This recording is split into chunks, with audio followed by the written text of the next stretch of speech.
Hi, everybody. Here's the collective reading for the week ahead. So, this is the week of the 30th of October. So, let me just have a little look. What's the energy vibe around this week and what's coming in? What do you have to be aware of this week? Let's just see what's coming in. Okay, well, it seems there's been some really big energy shifts going on, and I do feel they are still happening. So it seems like we're still releasing things from the past. So there's still some memories that are leaving, things that no longer serve our purpose, which are sort of being moved carefully out of our energy because with this eclipse energy, it has been moving things that no longer serve our purpose. And the reason it has been doing that, the eclipse energy is sort of bringing in a rebirth energy.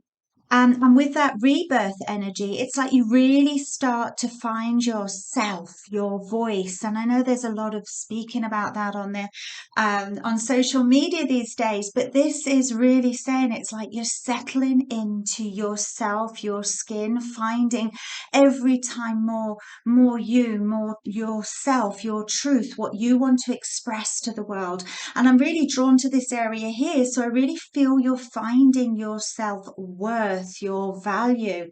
And with that, you're going to be able to focus on what brings you passion.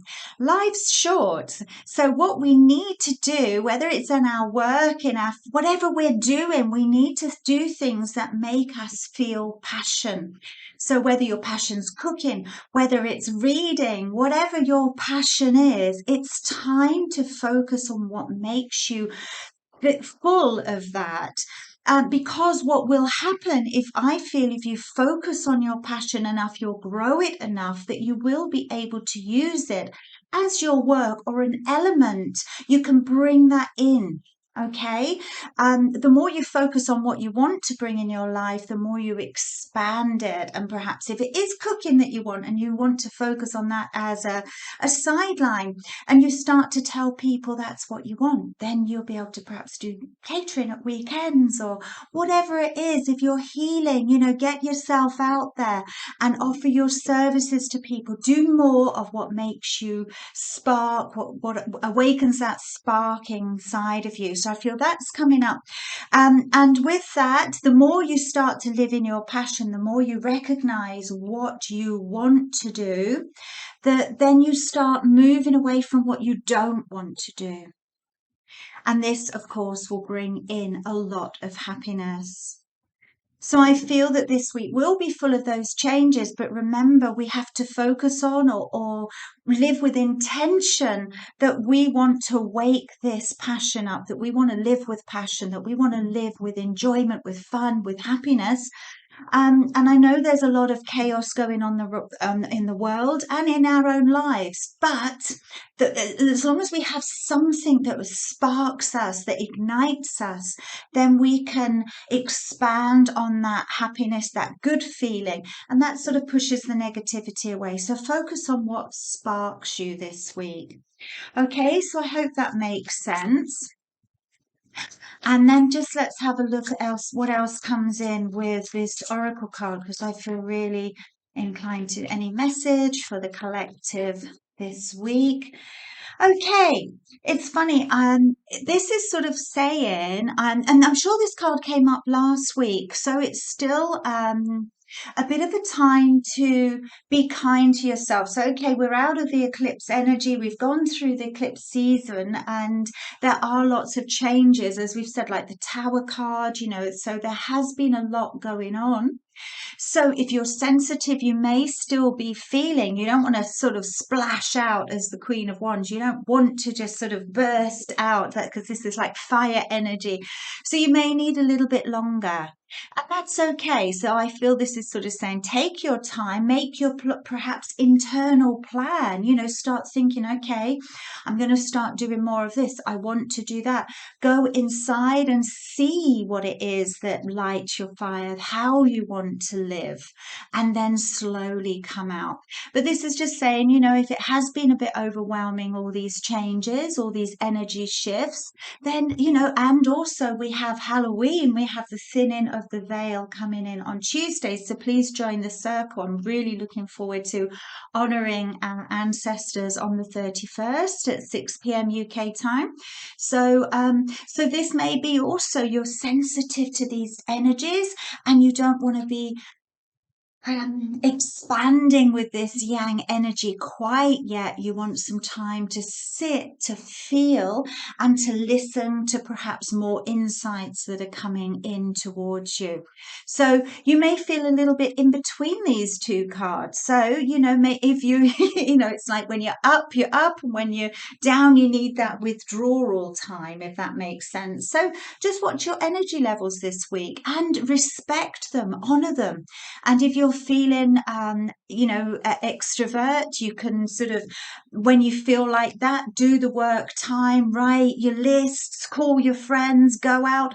But then if you're feeling in the refuge and it's time to go in, time to connect with spirit, time to gain insight, then have your me time.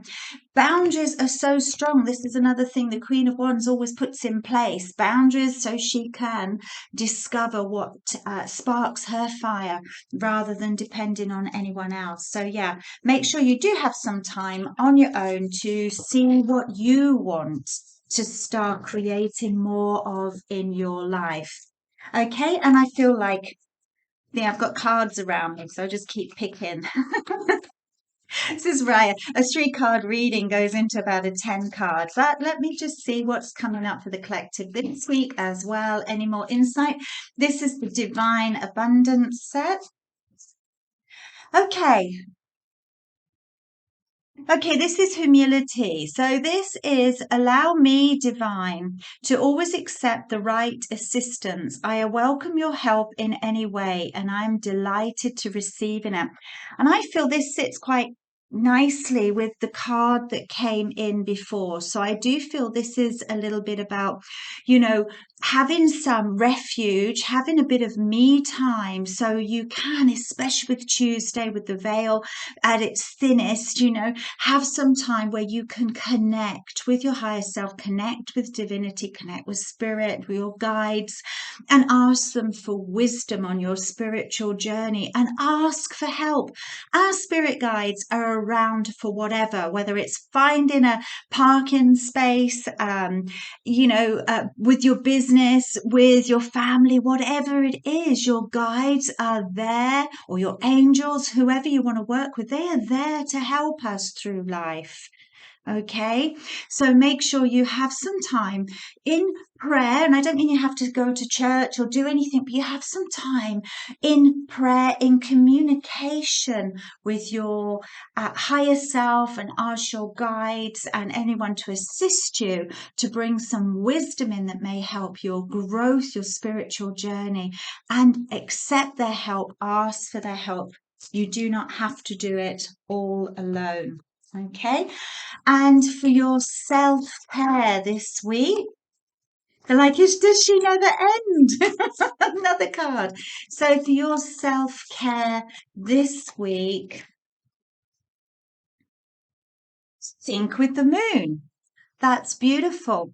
So, this is sort of just confirming everything I've just said. So this is sort of saying, honor your cycle, honor the energies with the moon. So we've come up to the peak of the full moon and there's been eclipse. This is like an area where the moon sort of, I feel, saps all your energy. It sucks, because if you've ever been in an eclipse around the sea, you see the movement with the waves.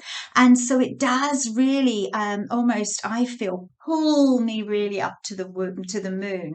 So then after the eclipse, your energy's settling back down again. So you may feel tired, but this is all about honoring your cycles. So it's the same thing as we said in the beginning. You may feel one day you're the Queen of Wands and the next day you want refuge, but just honor yourself. We are not machines. We, like the moon, have phases. So honor that, but also honor the moon.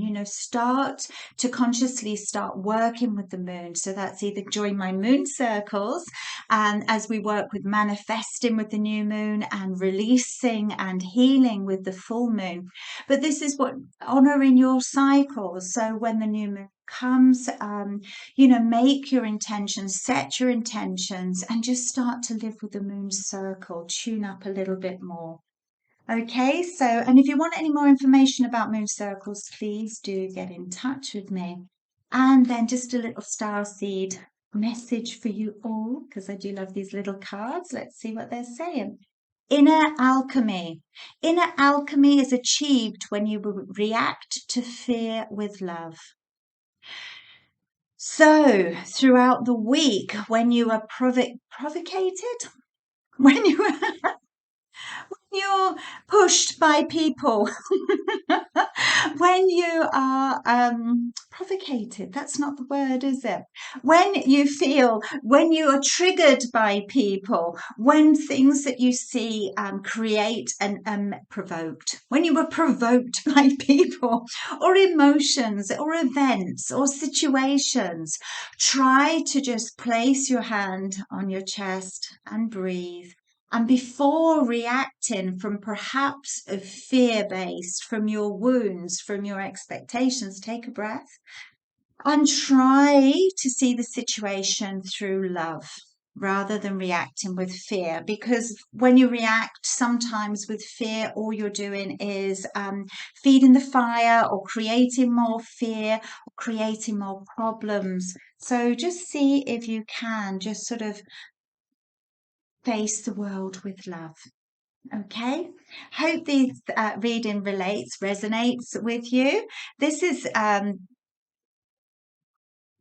the weekly reading, but what I will do is come on midweek with a reading for you all. So if there's anything particular that you want me to read on, pop it in the message on Patreon.